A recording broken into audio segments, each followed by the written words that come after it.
માનવજાત સાથે ચકલીઓ સદીઓથી જોડાયેલ છે. હાઉસ સ્પેરો તરીકે વિખ્યાત આ ચકલીઓનું અસ્તિત્વ આજે જોખમમાં છે. દુનિયામાં ઘટી રહેલી ચકલીઓની સંખ્યાને ધ્યાનમાં રાખી 20 માર્ચના દિવસને ચકલી દિન તરીકે આંતરરાષ્ટ્રીય સ્તરે ઉજવવામાં આવે છે. ચકલી બચાવો અભિયાન અંતર્ગત ઓલપાડ તાલુકાના ક્લસ્ટર રિસોર્સ સેન્ટર, કરંજ સંલગ્ન મિરજાપોર પ્રાથમિક શાળામાં આચાર્ય અંજના પટેલ તથા ઉપશિક્ષકો સોનલ બ્રહ્મભટ્ટ અને મિતેશ પટેલના માર્ગદર્શન હેઠળ બાળકોએ અવનવા સ્પેરો હાઉસ તૈયાર કરી શાળામાં વિવિધ જગ્યાએ સ્થાપિત કર્યા હતા.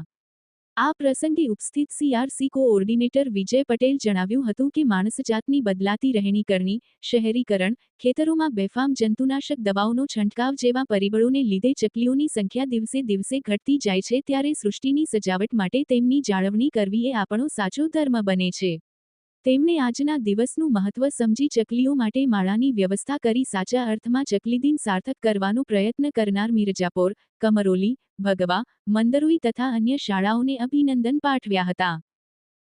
20 માર્ચ વિશ્વ ચકલી દિવસ તરીકે ઉજવવામાં આવે છે. તો આ ચકલી એક પ્રજાતિ એવું છે કે જે ધીરે ધીરે લુપ્ત થતું ગયું છે, પણ એના ગળામાં પણ સરસ્વતી માતાનો વાસ છે. તો આવી લુપ્ત થતી જાતિને આપણે યાદ કરીએ અને એની આહાર કડી પણ ઘણી અગત્યની છે. તો એને ભૂલી ના જવાય એ માટે અમારી શાળામાં એક વિશ્વ ચકલી દિવસ ઉજવવા માટે અમે બધા છોકરાઓએ મળી અને ચકલીનો માળો બનાવ્યો અને સાથે સાથે બાળકોને ચકલી વિશે સમજ આપી કે આ નાનકડું પક્ષી છે પણ ઘણું અગત્યનું છે, આપણા માટે પણ અગત્યનું છે.